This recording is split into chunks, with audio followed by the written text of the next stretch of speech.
Confissões. Santo Agostinho. Livro 1. Capítulo 1. Louvor e invocação.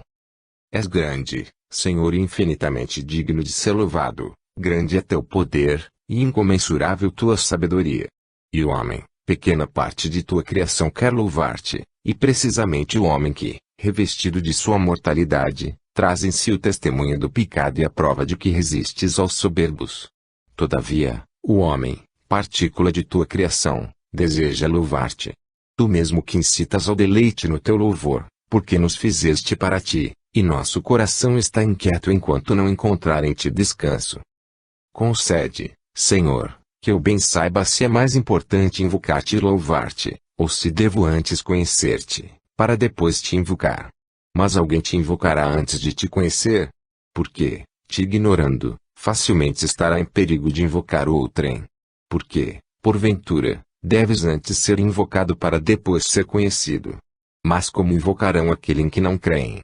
Ou como haverão de crer que alguém lhes pregue? Com certeza, louvarão ao Senhor os que o buscam, porque os que o buscam o encontram e os que o encontram hão de louvá-lo. Que eu, Senhor, te procure invocando-te, e te invoque crendo em ti, pois me pregaram teu nome. Invoca-te, Senhor, a fé que tu me deste, a fé que me inspiraste pela humanidade de teu Filho e o ministério de teu pregador. Capítulo 2. Deus está no homem, e este em Deus. E como invocarei meu Deus e meu Senhor, se ao invocá-lo faria certamente dentro de mim? E que lugar há em mim para receber o meu Deus, por onde Deus desce a mim, o Deus que fez o céu e a terra? Senhor, haverá em mim algum espaço que te possa conter? Acaso te contém o céu e a terra, que tu criaste, e dentro dos quais também criaste a mim? Será, talvez, pelo fato de nada do que existe sem ti, que todas as coisas te contêm? E, assim, se existo, que motivo pode haver para te pedir que venhas a mim, já que não existiria se em mim não habitasses? Ainda não estive no inferno, mas também ali estás presente, pois, se disser ao inferno, ali estarás. Eu nada seria, meu Deus, nada seria em absoluto se não estivesses em mim. Talvez seria melhor dizer que eu não existiria de modo algum se não estivesse em ti, de quem, por quem e em quem existem todas as coisas. Assim é, Senhor, assim é. Como, pois, posso chamar-te se já estou em ti, ou de onde hás de vir a mim, ou a que parte do céu ou da terra me hei de recolher, para que ali venha a mim o meu Deus, ele que disse, eu encho o céu e a terra. Capítulo 3. Onde está Deus? Porventura o céu e a terra te contêm, porque os enches. Ou será melhor dizer que os enches, mas que ainda resta alguma parte de ti, já que eles não te podem conter. E onde estenderás isso que sobra de ti, depois de cheios o céu e a terra? Mas será necessário que sejas contido em algum lugar, tu que contens todas as coisas, visto que as que enches as ocupas contendo-as. Porque não são os vasos cheios de ti que te tornam estável, já que, quando se quebrarem, tu não te derramarás, e quando te derramas sobre nós, isso não o fazes porque cais, mas porque nos levantas, nem porque te dispersas, mas porque nos recolhes. No entanto, todas as coisas que enches, enche-as todas com todo o teu ser, ou talvez, por não te poderem conter totalmente todas as coisas, contém apenas parte de ti. E essa parte de ti as contém todas ao mesmo tempo, ou cada uma sua, as maiores a maior parte, e as menores a menor parte. Mas haverá em ti partes maiores e partes menores. Acaso não estás todo em todas as partes, sem que haja coisa alguma que te contenha totalmente? Capítulo 4. As perfeições de Deus. Que és, portanto, ó meu Deus? Que és, repito, senão o Senhor Deus? Ó Deus sumo, excelente, poderosíssimo, onipotentíssimo, misericordiosíssimo e justíssimo. Tal oculto e tão presente, formosíssimo e fortíssimo, estável e incompreensível, imutável, mudando todas as coisas, nunca novo e nunca velho, renovador de todas as coisas, conduzindo à ruína os soberbos sem que eles o saibam, sempre agindo e sempre repouso, sempre sustentando, enchendo e protegendo, sempre criando, nutrindo e aperfeiçoando, sempre buscando, ainda que nada te falte. Amas sem paixão, tens zelos, e estás tranquilo, te arrependes, e não tens dor, tiras, e continuas calmo, mudas de obra, mas não de resolução, recebes o que encontras, e nunca perdeste nada, não és avaro, e exiges lucro. A ti oferecemos tudo, para que sejas nosso devedor, porém, quem terá algo que não seja teu, pois, pagas dívidas que a ninguém deves, e perdoas dívidas sem que nada percas com isso. E que é o que até aqui dissemos, meu Deus, minha vida, minha doçura santa, ou que poderá alguém dizer quando fala de ti? Mas ai dos que nada dizem de ti, pois, embora seu muito falar, não passam de mudos charlatães. Capítulo 5. Súplica. Quem me dera descansar em ti? Quem me dera que viesses a meu coração e que o embriagasses, para que eu me esqueça de minhas maldades e me abrace contigo, meu único bem. Que és para mim. Tem piedade de mim, para que eu possa falar. E que sou eu para ti, para que me ordenes amar-te e, se não o fizer, irar-te contra mim, ameaçando-me com terríveis castigos. Acaso é pequeno o castigo de não te amar? Ai de mim! Dize-me por tuas misericórdias, meu Senhor e meu Deus, que és para mim. Dize a minha alma, eu sou a tua salvação. Que eu ouça e siga essa voz e te alcance. Não queiras esconder-me teu rosto. Morra eu para que possa vê-lo para não morrer eternamente. Estreita é a casa de minha alma para que venhas até ela, que seja por ti dilatada. Está em ruínas, restaura-a. Há nela nódoas que ofendem o teu olhar, confesso-o, pois eu sei, porém, quem haverá de purificá-la? A quem clamarei senão a ti? Livra-me, Senhor, dos pecados ocultos, e perdoa teus servos alheios. Creio, e por isso falo. Tu sabes, Senhor. Acaso não confessei diante de ti meus delitos contra mim, ó meu Deus? E não me perdoaste a impiedade de meu coração? Não quero contender em juízos contigo, que és a verdade, e não quero enganar-me a mim mesmo, para que não se engane a si mesmo minha iniquidade. Não quero contender em juízos contigo, porque, se dás atenção às iniquidades, Senhor, quem, Senhor, subsistirá? Capítulo 6. Os primeiros anos. Permita, porém, que eu fale em presença de tua misericórdia, a mim, terra e cinza, deixa que eu fale, porque é a tua misericórdia que falo, e não ao homem, que de mim escarnece. Talvez também tu te rias de mim, mas, voltado para mim, terás compaixão. E que pretendo dizer-te, Senhor, senão que ignoro de onde vim para aqui, para esta não sei se posso chamar vida mortal ou morte vital. Não o sei. Mas receberam-me os consolos de tuas misericórdias, conforme o que houve de meus pais carnais, de quem em quem me formaste no tempo, pois eu de mim nada recordo. Receberam-me os consolos do leite humano, do qual nem minha mãe, nem minhas amas enchiam os seios, mas eras tu que, por meio delas, me davas aquele alimento da infância, de acordo com o seu desígnio, e segundo os tesouros dispostos por ti até no mais íntimo das coisas.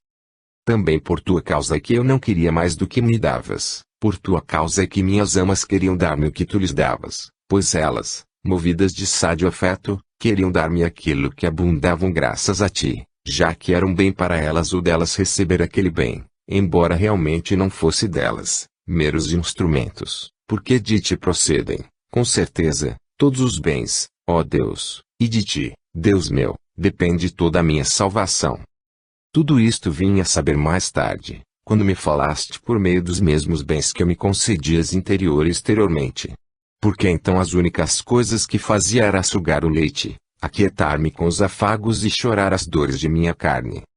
Depois também comecei a rir, primeiro dormindo, depois acordado. Isto disseram de mim, e eu creio, porque o mesmo acontece com outros meninos, pois eu não tenho a menor lembrança dessas coisas. Pouco a pouco comecei a me dar conta de onde estava, e a querer dar a conhecer meus desejos a quem os podia satisfazer, embora realmente não o pudessem, porque meus desejos estavam dentro, e eles fora, e por nenhum sentido podiam entrar em minha alma. Assim, agitava os braços e dava gritos e sinais semelhantes a meus desejos, os poucos que podia e como podia, embora não fossem de fato sua expressão. Mas, se não era atendido, ou porque não me entendessem, ou porque o que desejava me fosse prejudicial, eu me indignava com os adultos, porque não me obedeciam, e sendo livres, por não quererem me servir, e deles me vingava chorando. Assim são as crianças que pude observar, e que eu também fosse assim, mas me ensinaram elas, sem o saber, do que os que me criaram, sabendo-o. Minha infância morreu há muito tempo, mas eu continuo vivo. Mas, dize-me, Senhor, tu que sempre vives, e em quem nada falece, porque existias antes do começo dos séculos, e antes de tudo o que há de anterior, e és Deus e Senhor de todas as coisas, e se encontram em ti as causas de tudo o que é instável, e em ti permanecem os princípios imutáveis de tudo o que se transforma, e vivem as razões eternas de tudo o que é transitório. Dize-me a mim, eu te suplico, ó meu Deus, diz-me, misericordioso, a mim que sou miserável, dize-me, porventura minha infância sucedeu a outra idade minha, já morta. Será esta aquela que vivi no ventre de minha mãe? Porque também desta me revelaram algumas coisas, e eu mesmo já vi mulheres grávidas. E antes desse tempo, minha doçura, meu Deus, que era eu? Fui alguém, ou era parte de alguma coisa? Dize-mo, porque não tenho quem me responda, nem meu pai, nem minha mãe, nem a experiência dos outros, nem minha memória. Acaso te ris de mim, porque desejo saber estas coisas, e me mandas que te louve e te confesse pelo que conheci de ti? Eu te confesso, Senhor dos céus e da terra, louvando-te por meus princípios e por minha infância, de que não tenho memória, mas que, por tua graça, o homem pode conjectura de si pelos outros, crendo em muitas coisas, ainda que confiado na autoridade de humildes mulheres. Então eu já existia, já vivia de verdade, e, já no fim da infância procurava sinais com que pudesse exprimir aos outros as coisas que sentia. Com efeito, de onde poderia vir semelhante criatura, senão de ti, Senhor? Acaso alguém pode ser artífice de si mesmo? Porventura existirá algum outro manancial por onde corra até nos do ser e a vida, diferente da que nos dás, Senhor? Tu em quem ser e vida não são coisas distintas, porque és o sumo ser e a suprema vida. Com efeito, és sumo, e não te mudas, nem caminha para ti o dia de hoje, apesar de caminhar por ti, apesar de estarem em ti com certeza todas estas coisas, que não teriam caminho por onde passar se não as contivesses. E porque teus anos não fenecem, teus anos são um perpétuo hoje. Ó! Quantos dias nossos e de nossos pais já passaram por este teu hoje, e dele receberam sua duração, e de alguma maneira existiram, e quantos passarão ainda, e receberão seu modo, e seu ser. Mas tu és sempre o mesmo, e todas as coisas de amanhã e do futuro, e todas as coisas de ontem e do passado, nesse hoje as fazes, nesse hoje as fizeste. Que importa que alguém não entenda essas coisas? Que este alguém se ria, e diga, que é isto? Que se ria assim, e que prefira encontrar-te sem indagação do que, indagando, não te encontrar. Capítulo 7. Os pecados da primeira infância. Escuta-me, ó meu Deus. Ai dos pecados dos homens. E quem isto te diz é um homem, e tu te compadeces dele porque o criaste, e não foste autor do pecado que nele existe. Quem me poderá lembrar o pecado da infância, já que ninguém está diante de ti limpo de pecado, nem mesmo a criança cuja vida conta um só dia sobre a terra? Quem me recordará? Acaso alguma criança pequena de hoje, em quem vejo a imagem do que não recordo de mim? Em que eu poderia pecar nesse tempo? Acaso por desejar o peito da nutriz, chorando? Se agora eu suspirasse com a mesma avidez, não pelo seio materno, mas pelo alimento próprio da minha idade, seria justamente escarnecido e censurado. Logo, era então digno de repreensão o meu proceder, mas como não podia entender a censura, nem o costume nem a razão permitiam que eu fosse repreendido. Prova está que, ao crescermos, extirpamos e afastamos de nós essa sofreguidão, e jamais vi homem sensato que, para limpar uma coisa viciosa, prive-a do que tem de bom. Acaso, mesmo para aquela idade, era bom pedir chorando o que não se me podia dar sem dano, indignar-me acremente com as pessoas livres que não se submetiam, assim como as pessoas respeitáveis, e até com meus próprios pais, e com muitos outros que, mais sensatos, não davam atenção aos sinais de meus caprichos, enquanto eu me esforçava por agredi-los com meus golpes, quanto podia, por não obedecerem às minhas ordens, que me teriam sido danosas. Daqui se segue que o que é inocente nas crianças é a debilidade dos membros infantis, e não a alma. Certa vez, vi e observei um menino invejoso. Ainda não falava, e já olhava pálido e com o rosto amargurado para o irmãozinho Colasso. Quem não terá testemunhado isso? Dizem que as mães e as amas tentam esconjurar este defeito com não sei que práticas. Mas se poderá considerar inocência ou não suportar que se partilhe a fonte do leite, que mana copiosa e abundante, com quem está tão necessitado do mesmo socorro, e que sustenta a vida apenas com esse alimento. Mas costuma-se tolerar indulgentemente essas faltas, não porque sejam insignificantes, mas porque espera-se que desapareçam com os anos. Por isso, sendo tais coisas perdoáveis em um menino, quando se acham em um adulto, mal as podemos suportar.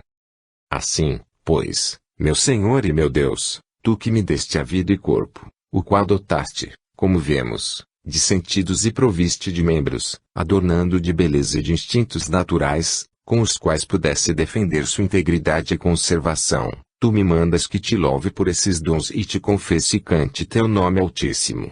Serias Deus onipotente e bom ainda que só tivesses criado apenas estas coisas, que nenhum outro pode fazer senão tu, ó unidade, origem de todas as variedades, ó beleza, que dás forma a todas as coisas, e com tua lei as ordenas.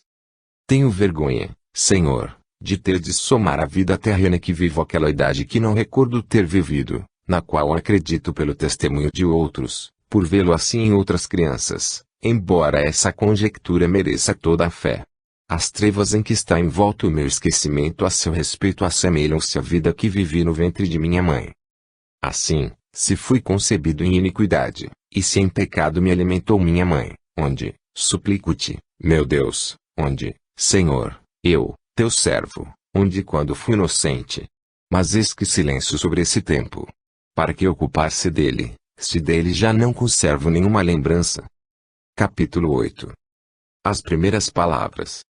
Acaso não foi caminhando da infância até aqui que cheguei à puerícia? Ou melhor, esta veio a mim e suplantou a infância sem que esta fosse embora, pois, para onde poderia ir? Contudo deixou de existir, porque eu já não era um bebezinho que não falava, mas um menino que aprendia a falar. Disso me recordo, mas como aprendi a falar, só mais tarde é que vim a perceber. Não me ensinaram os mais velhos apresentando-me as palavras com certa ordem e método, como logo depois fizeram com as letras, mas foi por mim mesmo, com o entendimento que me deste, meu Deus, quando queria manifestar meus sentimentos com gemidos, gritinhos, e vários movimentos do corpo, a fim de que atendessem meus desejos, e também ao ver que não podia exteriorizar tudo o que queria, nem ser compreendido por todos aqueles a quem me dirigia. Assim, pois, quando chamavam alguma coisa pelo nome, eu a retinha na memória e, ao se pronunciar de novo a tal palavra, moviam o corpo na direção do objeto. Eu entendia e notava que aquele objeto era o denominado com a palavra que pronunciavam, porque assim o chamavam quando desejavam mostrar. Que esta fosse sua intenção, era-me revelado pelos movimentos do corpo, que são como uma linguagem universal, feita com a expressão rosto, a atitude dos membros e o tom da voz, que indicam os afetos da alma para pedir, reter, rejeitar ou evitar alguma coisa. Deste modo, das palavras usadas nas e colocadas em várias frases e ouvidas repetidas vezes, e eu aos poucos notando o significado e, domada a dificuldade de minha boca, comecei a dar a entender minhas vontades por meio delas. Foi assim que comecei a comunicar meus desejos às pessoas entre as quais vivia, e entrei a fazer parte do tempestuoso mundo da sociedade, dependendo da autoridade de meus pais e obedecendo às pessoas mais velhas. Capítulo 9. Estudos e jogos. Oh meu Deus, que de misérias e enganos não experimentei então, quando se me propunha, em criança, como norma de bem viver, obedecer os mestres que me instigavam a brilhar neste mundo, e me ilustrar nas artes da língua, fiel instrumento para obter honras humanas e satisfazer a cobiça. Mudaram-me à escola, para que aprendesse as letras, nas quais eu, miserável, desconhecia o que havia de útil. Contudo, se era preguiçoso para aprendê-las, era fustigado, num sistema louvado pelos mais velhos, muitos deles, que levavam esse gênero de vida antes de nós, nos traçaram caminhos tão dolorosos pelos quais éramos obrigados a caminhar, multiplicando assim o trabalho e a dor aos filhos de Adão. Mas, por sorte, encontrei homens que te invocavam, Senhor, e com eles aprendi a te sentir, quanto possível, como a um ser grande que podia escutar-nos e vir em nosso auxílio, embora sem a percepção dos sentidos.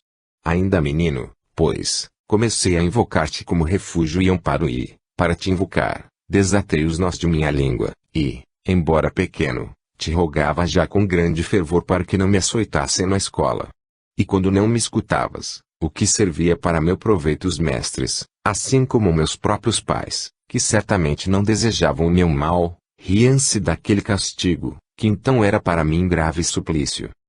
Porventura, Senhor, haverá alguma alma tão grande, unida a ti com tão ardente afeto, pois isto também pode ser produzido pela estultice, repito, uma alma que alcance tal grandeza de ânimo que despreze os cavaletes e garfos de ferro, e os demais instrumentos de martírio, para fugir dos quais se te dirigem súplicas de todas as partes do mundo. Haverá uma alma que assim os despreze, rindo-se dos que têm deles tanto horror, como se riam nossos pais dos tormentos que éramos castigados por nossos mestres quando meninos.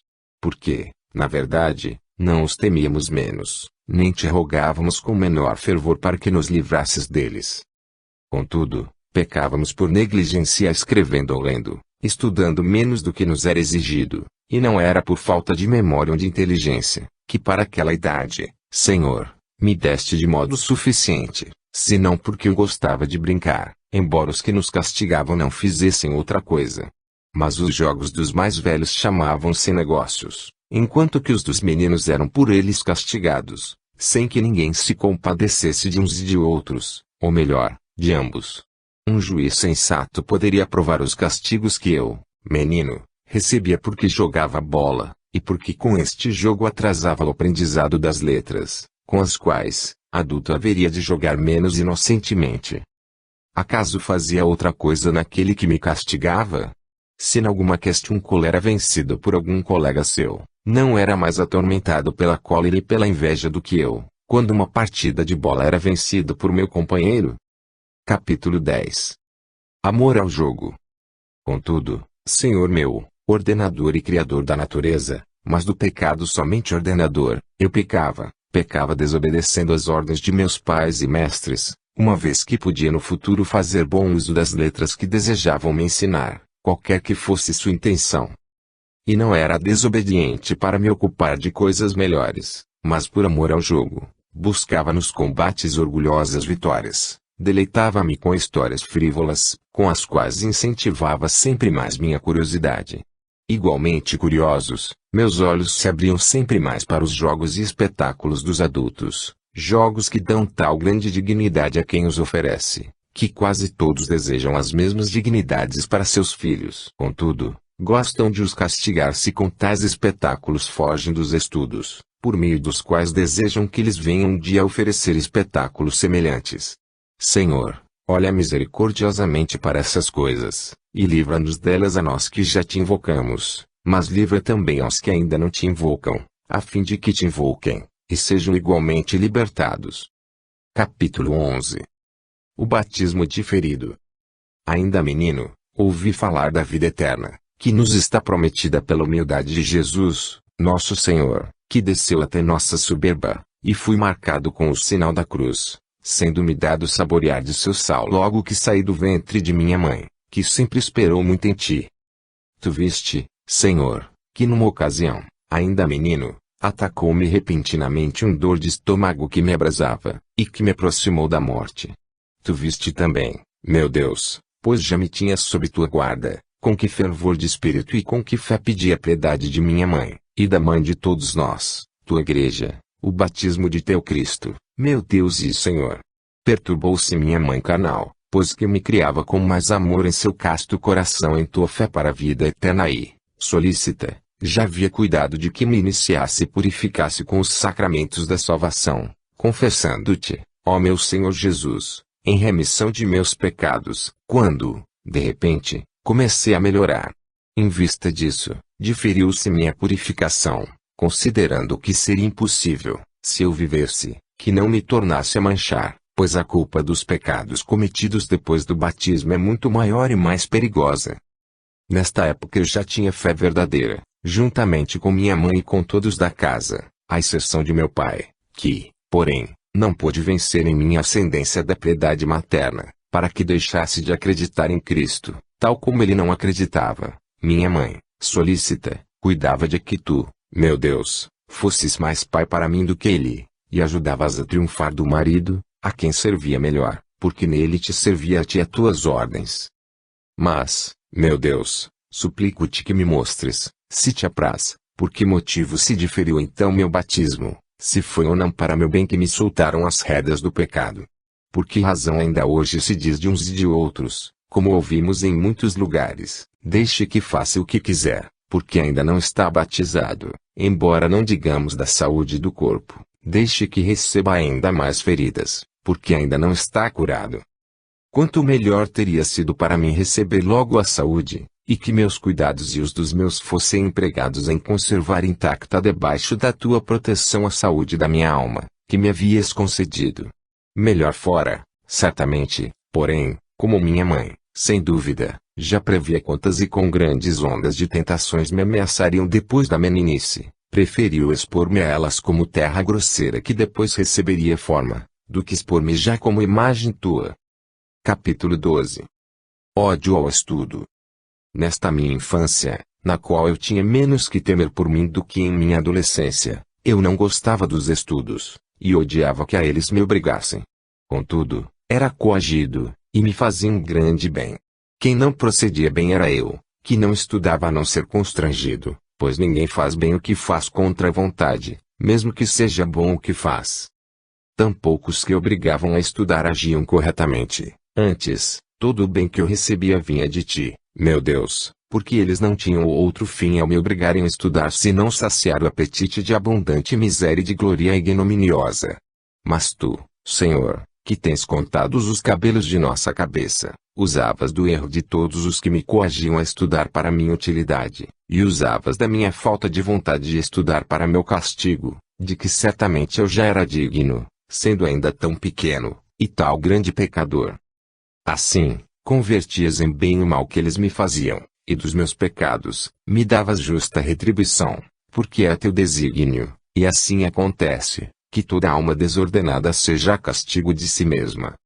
Capítulo 13. Gosto pelo latim. Porque odiava as letras gregas, que me ensinavam quando eu era criança. Não o sei, e nem agora eu posso explicar. Em compensação, as letras latinas me apaixonavam, não as ensinadas pelos professores primários, mas a que é explicada pelos chamados gramáticos, porque aquelas primeiras, com as quais se aprende a ler, a escrever e a contar, não me foram menos pesadas e insuportáveis que as gregas. Mas de onde podia proceder essa versão, senão do pecado e da vaidade da vida, porque eu era carne e vento que caminha e não volta.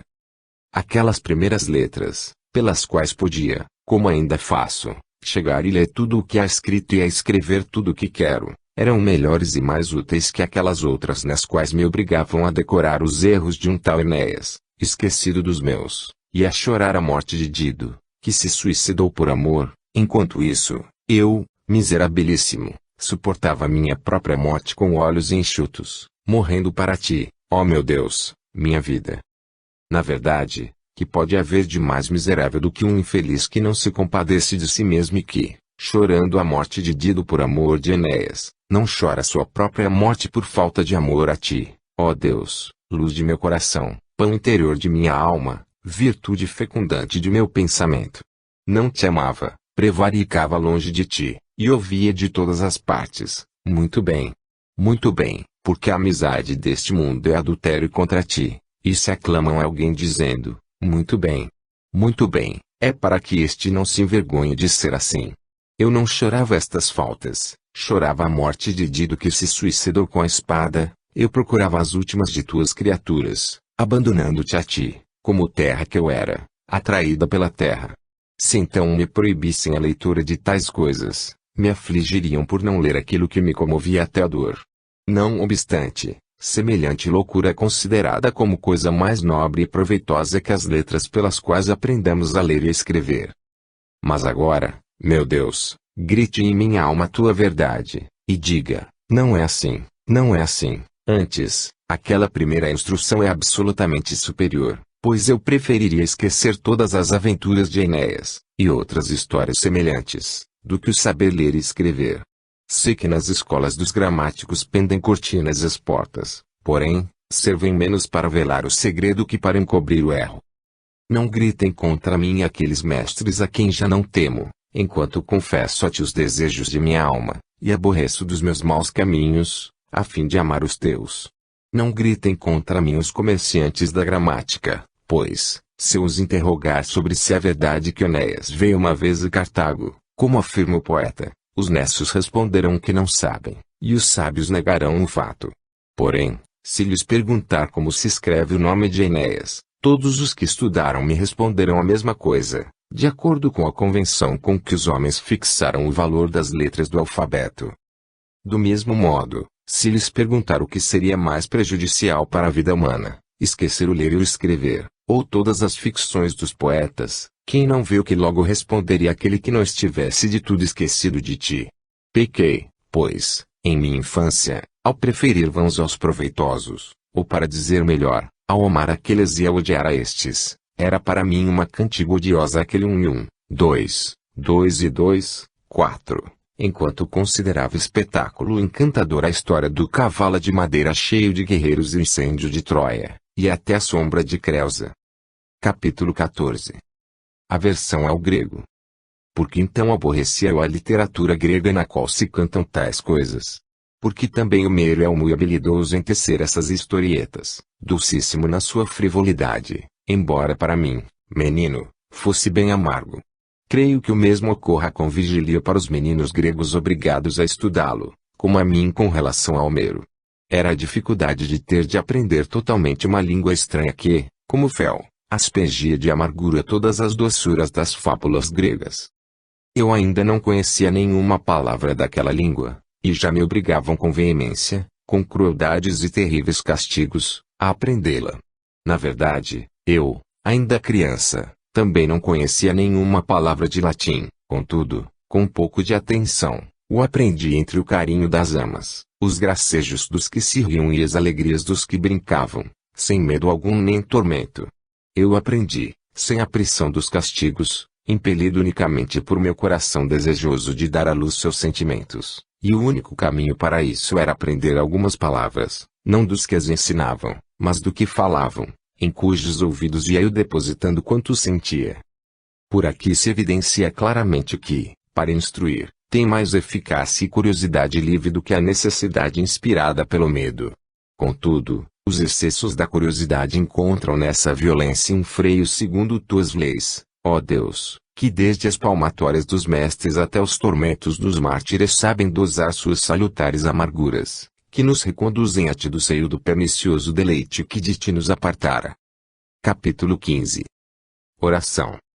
Ouvi, Senhor, minha oração, para que não desfaleça minha alma sob a tua lei, nem me canse em confessar tuas misericórdias, com as quais me arrancaste de meus perversos caminhos, que tua doçura sobrepuje todas as doçuras que segui, e assim te ame fortissimamente, e abrace tua mão com toda a minha alma, e me livres de toda a tentação até o fim dos meus dias.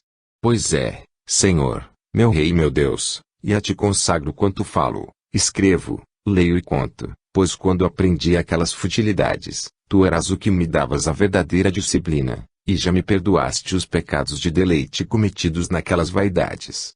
Muitas palavras úteis aprendi nelas, é verdade, porém, estas também se podem aprender em estudos sérios, e este é o caminho seguro pelo qual deveriam encaminhar as crianças. Capítulo 16. O mal da mitologia. Ai de ti, torrente dos hábitos humanos! Quem há que te resista? Quando te secarás? Até quando irás arrastar os filhos de Eva a esse mar imenso e tenebroso, que apenas logram passar os que embarcam sobre o lenho da cruz? Acaso não foi em ti que li a fábula de Júpiter que troveja e adultera? É verdade que não podia fazer tais coisas ao mesmo tempo, mas assim se representou para autorizar a imitação de um verdadeiro adultério com o encantamento de um falso trovão.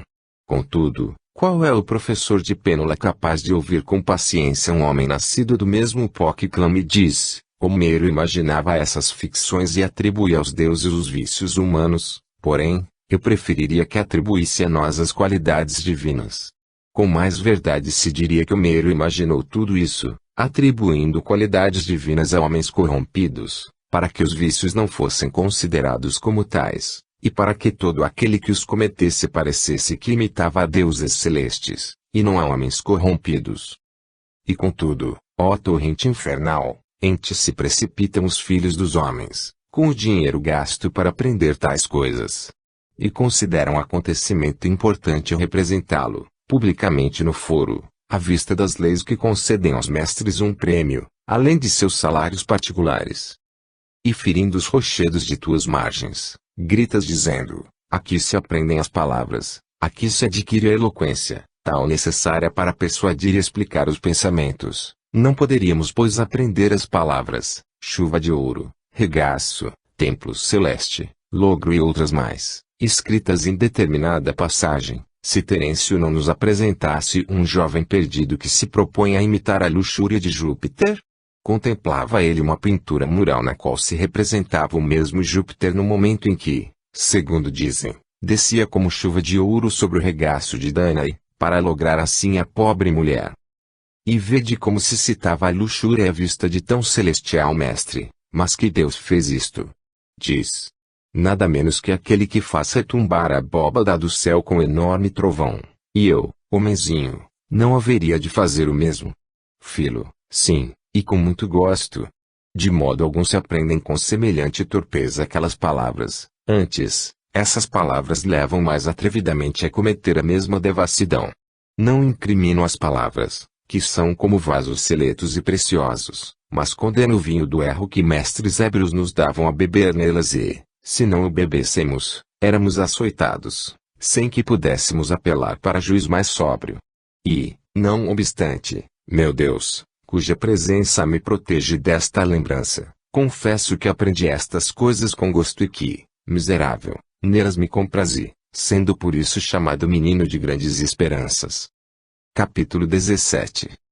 Êxitos escolares. Permite-me, Senhor, que diga também algo de meu talento, dádiva tua, e dos desatinos em que o empregava. Propunha-se-me como desafio, coisa muito preocupante para minha alma, tanto pelo louvor ou descrédito, como por medo dos açoites, que repetisse as palavras de Juno, irada e ressentida por não podem afastar da Itália ao rei dos troianos, embora jamais tenha sabido que tivessem sido pronunciadas por Juno. Mas obrigavam-nos a errar seguindo os passos das ficções poéticas, e a repetir em prosa o que o poeta havia dito em verso. Era mais elogiado aquele que, conforme a dignidade da pessoa representada, soubesse pintar com mais vivacidade e semelhança, e revestir com palavras mais apropriadas seus afetos de ira ou de dor. Mas qual o proveito disso, ó vida verdadeira, meu Deus, de que me servia ser aplaudido por minha declamação mais que todos os meus coetâneos e condiscípulos? Não era tudo aquilo fumo e vento? Acaso não havia outra coisa em que exercitar meu talento e minha língua? Teus louvores, Senhor, teus louvores, consignados nas Escrituras, poderiam soerguer a frágil planta de meu coração, e eu não teria sido arrebatado pela vaidade de vãs quimeras, presa imunda das aves. Com efeito, há diversas maneiras de oferecer sacrifício aos anjos rebeldes. Capítulo 18. Leis gramaticais, lei de Deus. Mas, por que admirar-se que eu me deixasse arrastar pelas vaidades e me afastar de ti, meu Deus, se me propunham como exemplos para imitar uns homens que se, ao contar alguma boa ação, deslizassem em algum barbarismo ou solecismo cobriam-me de críticas e, pelo contrário, que eram elogiados por narrar suas torpezas com palavras castiças e apropriadas, de modo eloquente e elegante, e que os inchavam de vaidade. Tu vês, Senhor, estas coisas, e te calas compassivo, paciente, cheio de misericórdia e verdade. Mas te calarás para sempre. Arranca, pois, agora deste espantoso abismo a alma que te busca sedenta de teus deleites, e que te diz de coração, busquei, Senhor, teu rosto, Senhor, buscarei ainda. Longe está de teu rosto quem anda ocupado com afetos tenebrosos, porque não é com os pés carnais, nem cobrindo distâncias que nos aproximamos ou nos afastamos de ti. Porventura aquele teu filho menor procurou cavalos, ou carros, ou naves, ou voou com asas invisíveis, ou viajou a pé para alcançar aquela região longínqua onde dissipou o que lhes havia dado, ó Pai, meigo ao lhe entregar a substância, e mais carinhoso ainda ao recebê-lo andrajoso. Assim, pois, viver nas paixões da luxúria, é o mesmo que viver em paixões tenebrosas, é viver longe de ter rosto. Olha, meu Senhor e meu Deus, vê paciente, como costumas ver, de que modo diligente os filhos dos homens observam as regras de ortografia recebidas dos primeiros mestres, e desprezam as leis eternas de salvação perpétua recebidas de ti, de tal modo que, se alguns dos que sabem ou ensinam as regras antigas dos sons pronunciasse a palavra homo, sem aspirar à primeira letra, desagradaria mais aos homens do que se, contra teus preceitos, odiasse a outro homem, sendo este homem. Como se o homem pudesse ter inimigo mais pernicioso que o ódio com que se irrita contra si mesmo, ou como se pudesse causar a outrem maior dano, perseguindo-o, do que causa seu próprio coração odiando. Com certeza, não nos é mais íntima a ciência das letras do que a consciência, que manda não fazer a outrem o que não queremos que não nos façam. Ó! Como és misericordioso, tu, que habitando silencioso nos céus, Deus grande e único, espalhas com lei infatigável cegueiras vingadoras sobre as paixões ilícitas. Quando o homem, aspirando a fama de eloquente, ataca a seu inimigo com ódio feroz diante do juiz, rodeado de grande multidão de homens, toma todo cuidado para que, por um lapsus linguae, não se lhe escape um inter hominibus, sem aspirar o H, sem cuidar que com o furor de seu ódio se tire um homem de entre os homens. Capítulo 19. Mal perdedor.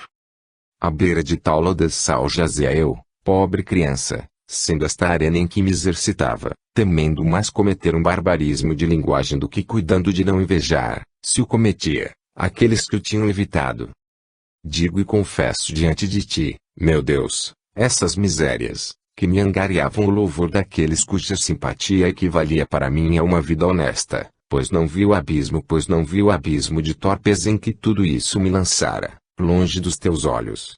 A teus olhos quem era mais repelente do que eu? E eu até desagradava tais homens, enganando com infinidade de mentiras a meus criados, mestres e pais por amor dos jogos, por gosto de ver espetáculos frívolos e o desejo inquieto de os imitar.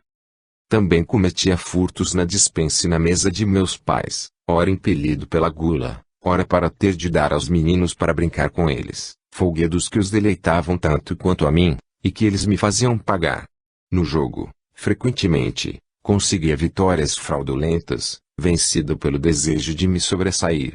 Contudo, nada havia que eu quisesse mais evitar e que eu repreendesse mais atrozmente se o descobrisse em outros, que o mesmo eu fazia aos demais. Se acaso eu era o prejudicado, e o acusado ficava furioso, eu não cedia. Será esta inocência infantil? Não, Senhor, não o é, eu te confesso, meu Deus. Porque essas mesmas coisas que se fazem com os criados e mestres por causa de nozes, bolas e passarinhos, se avultam na maioridade com os magistrados e reis por causa de dinheiro, palácios e servos, do mesmo modo que a palmatória sucedem-se maiores castigos. Assim, quando tu, nosso rei, disseste, delas é o reino dos céus, quiseste sem dúvida louvar na pequenez de sua estatura um símbolo de humildade. Capítulo 20. Ação de graças. Contudo, Senhor, graças te sejam dadas, excelso e ótimo Criador e Ordenador do Universo, nosso Deus, mesmo que te limitasses a me fazer apenas menino. Porque então, eu já existia, vivia, sentia, cuidava da minha integridade, eco de tua profunda unidade, fonte de minha existência. Guardava também, com secreto instinto, a integridade dos meus outros sentidos, e deleitava-me com a verdade nos pequenos pensamentos que formava sobre coisas pequenas. Não queria ser enganado, tinha boa memória, e me ia instruindo com a conversação. Alegrava-me com a amizade, fugia à dor, ao desprezo, à ignorância. E não seria isto, em tal criatura, digno de admiração e de louvor? Pois todas essas coisas são dons do meu Deus, que eu não dei a mim mesmo. E todos são bons, e tudo isso constitui o meu eu. O que me criou, portanto, é bom, e ele próprio é o meu bem, A Ele louvo por todos estes bens que integravam meu ser de criança. Eu pecava em buscar em mim próprio e nas demais criaturas, e não nele, os deleites, grandezas e verdades, por isso caia logo em dores, confusões e erros. Graças a Ti, minha doçura, minha esperança e meu Deus, graças a Ti por Teus dons, que eles fiquem em Ti conservados. Assim me guardarás também a mim, e aumentarão e aperfeiçoarão os dons que me deste, e eu estarei contigo, porque também me deste a existência. Livro 2.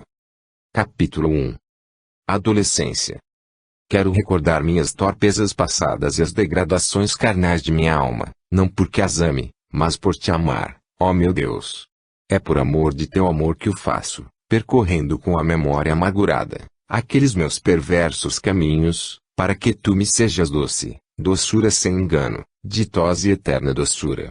Resgata-me da dispersão em que me dissipei quando, afastando-me de Tua unidade, me desvaneci em muitas coisas. Tempo houve de minha adolescência em que ardi em desejos de me fartar dos prazeres mais baixos, e ousei a bestialidade de vários e sombrios amores, e se murchou minha beleza, e me transformei em podridão diante de Teus olhos, para agradar a mim mesmo e desejar agradar aos olhos dos homens. Capítulo 2. As primeiras paixões. E que me deleitava, se não amar e ser amada. Mas eu não era moderado, indo de alma para alma de acordo com os sinais luminosos da amizade, pois, da lodosa concupiscência de minha carne e do fervilhar da puberdade levantava-se como que uma névoa que obscurecia e ofuscava meu coração, a ponto de não discernir a serena amizade da tenebrosa libido. Uma e outra, confusamente, me abrasavam, arrastavam minha fraquidade pelo declive íngreme de meus apetites, afogando-me em um mar de torpezas. Tua ira se acumulava sobre mim, e eu não o sabia.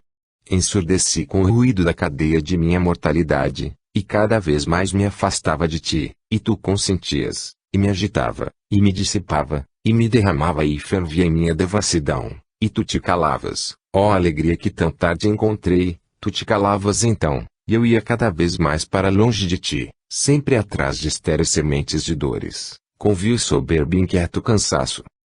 Ó!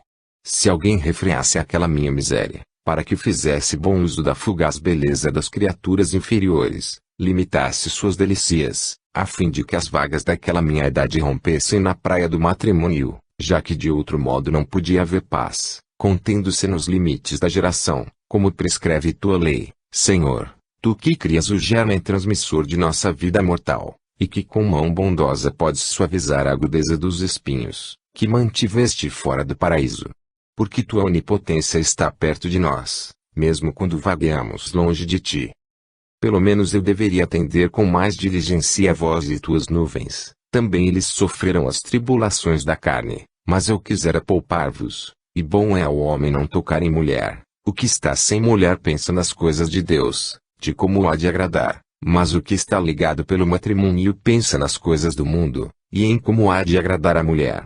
Estas são as palavras que eu deveria ter ouvido mais atentamente, e, eunuco pelo amor ao reino de Deus, teria suspirado mais feliz por Teus abraços.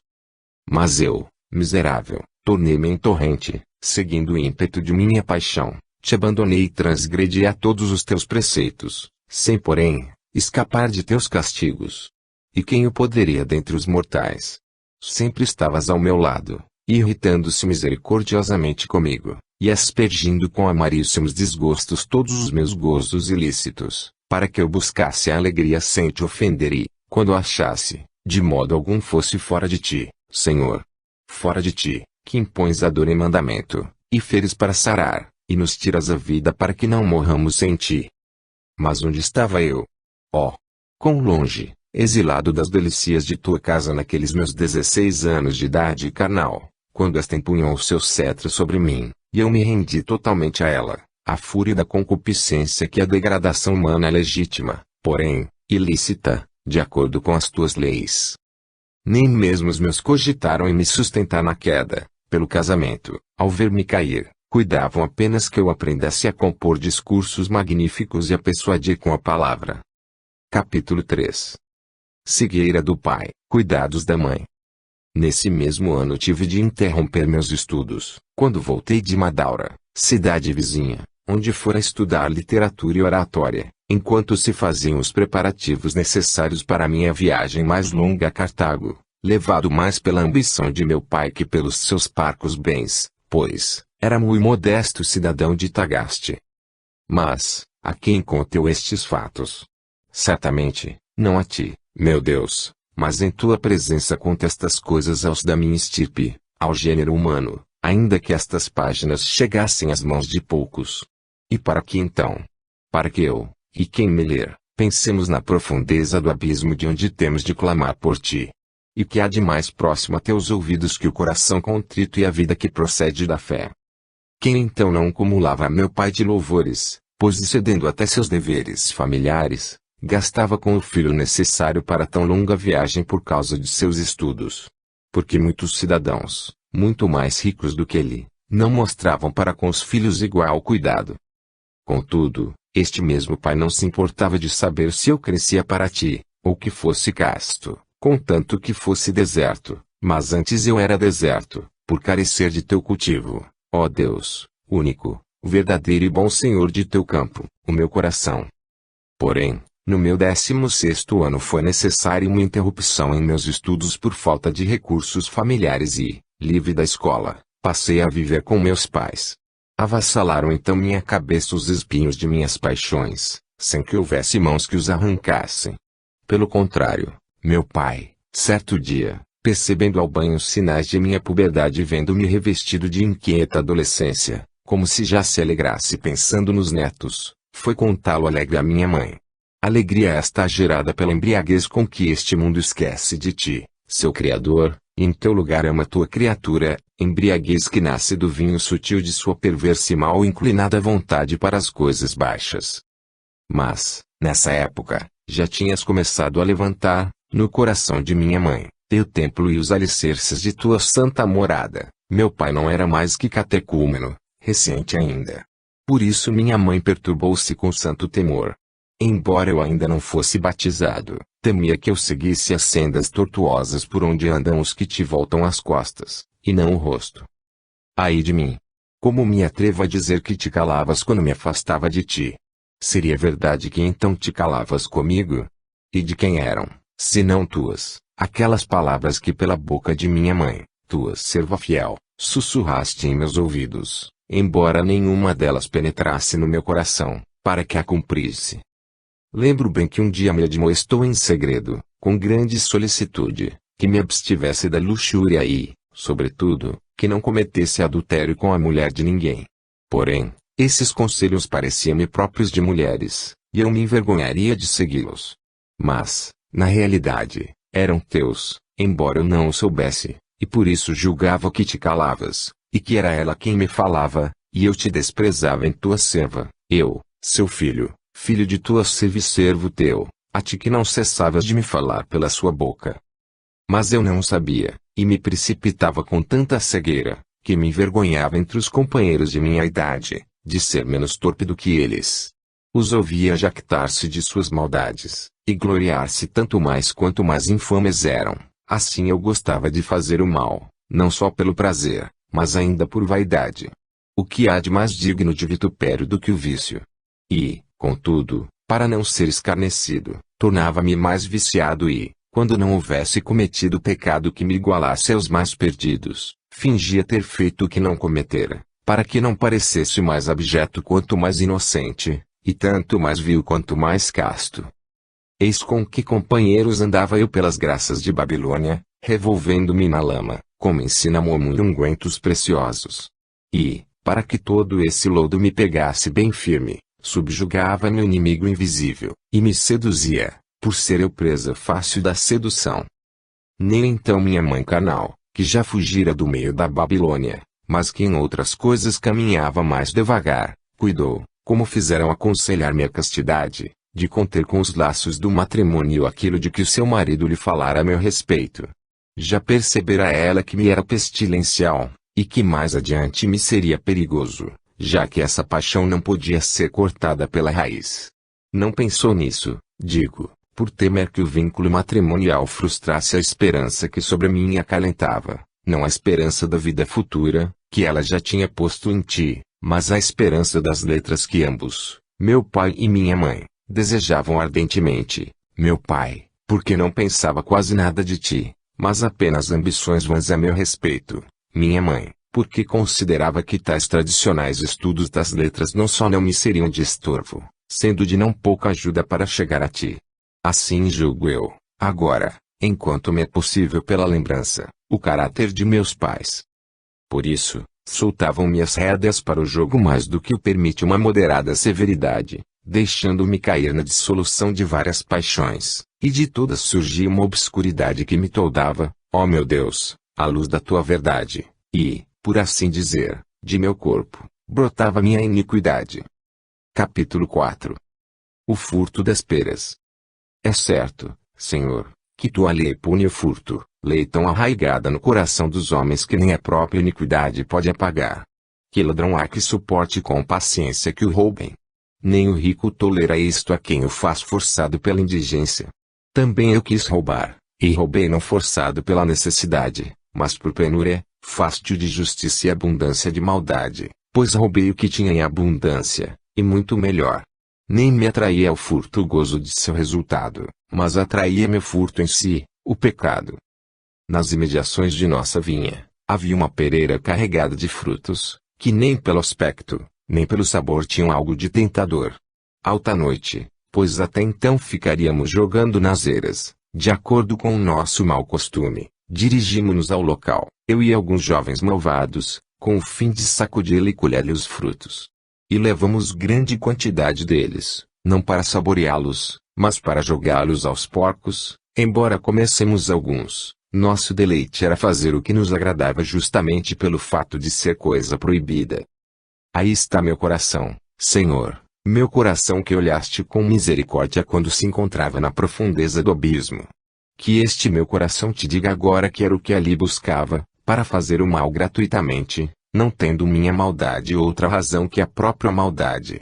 Era hedionda, e eu a amei, amei minha morte, amei meu pecado, não objeto que me fazia cair, mas minha própria queda. Ó torpe minha alma, que saltando para fora do santo apoio, te lançavas na morte, não buscando ignomínia senão a própria ignomínia. Capítulo 5. A causa do pecado. Todos os corpos formosos, o ouro, a prata, e todos os demais têm, com efeito, seu aspecto atraente. No contato carnal intervém grandemente a congruência das partes, e cada um dos sentidos percebe nos corpos certa modalidade própria. Também a honra temporal e o poder de mandar e dominar têm seu atrativo, de onde nasce o desejo de vingança. Todavia, para obtermos estas coisas, não é necessário abandonarmos a ti, nem nos desviar de tua lei. Também a vida que aqui vivemos tem seus encantos, por certa beleza que lhe é própria, e pela harmonia que tem com as demais belezas terrenas. Cara é, finalmente, a amizade dos homens pela união que une muitas almas com o doce laço do amor. Por todos estes motivos, e outros semelhantes, pecamos quando, por propensão imoderada para os bens ínfimos, são abandonados os melhores e mais altos, como tu, Senhor, nosso Deus, tua verdade e tua lei. É verdade que também esses bens ínfimos têm seus deleites, porém, não como os de Deus, Criador de todas as coisas, porque nele se deleita o justo, e nele acham suas delícias os retos de coração. Portanto, quando indagamos a causa de um crime, não descansamos até averiguar qual o apetite dos bens chamados ínfimos, ou que temor de perdê-los foi capaz de provocá-lo. Sem dúvida são belos e atraentes, embora, comparados com os bens superiores e beatíficos, sejam abjetos e desprezíveis. Alguém comete um homicídio. Por quê? Porque desejou a esposa do morto, ou suas terras, ou porque quis roubar alguma coisa, ou então, ferido, ardeu em desejos de vingança. Por acaso cometeria o crime sem motivo, apenas pelo gosto de matar? Quem pode acreditar em semelhante coisa? Mesmo de Catilina, homem sem entranhas e muito cruel, de quem se disse que era mau e cruel sem razão, acrescenta o historiador um motivo, para que a ociosidade não embotasse suas mãos e sentimento. Todavia, se indagares por que agia assim, dir-te-ei que mediante o exercício de crimes, depois de tomada a cidade, conseguisse honras, poderes e riquezas, libertando-se do medo das leis e das dificuldades da vida, causados pela pobreza de seu patrimônio e a consciência de seus crimes. Logo, nem o próprio Catilina amava seus crimes, mas aquilo por cujo motivo os cometia. Capítulo 6.